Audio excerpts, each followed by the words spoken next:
అండి. ముందుగా నిన్న అంటే జనవరి 7వ తేదీన తిరుమలలో స్వామివారిని మొత్తం 62,566 మంది భక్తులు దర్శనం చేసుకున్నారు. అందులో స్వామివారికి మొత్తం 16,021 మంది భక్తులు తలనీలాలను సమర్పించారు. నిన్నటి రోజున తిరుమలలోని శ్రీవారి హుండీ యొక్క ఆదాయం అనేది 3,20,00,000 రూపాయలు. ఈ రోజు కూడా ఎటువంటి దర్శనం టికెట్లు లేకుండా నేరుగా భక్తులనైతే ఫ్రీ దర్శనానికి అనుమతిస్తున్నారు.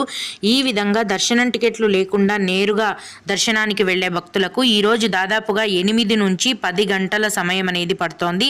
అలాగే తిరుపతిలో ఇచ్చే సర్వ దర్శనం టికెట్లను తీసుకొని దర్శనానికి వెళ్లే భక్తులకు దర్శనానికి 4 గంటల సమయం పడుతోంది. 300 రూపాయల దర్శనం టికెట్లు కలిగి ఉన్న భక్తులకు మరియు 500 రూపాయల దర్శనం టికెట్లు కలిగి ఉన్న భక్తులకు దర్శనానికి 3 గంటల సమయం అనేది పడుతోంది. ఈ రోజు కూడా చిన్న పిల్లల సుపదం ఇన్ఫాంట్ దర్శనం అనేది ఉందండి. సుపదం ఇన్ఫాంట్ దర్శనానికి 1 గంట సమయం, అలాగే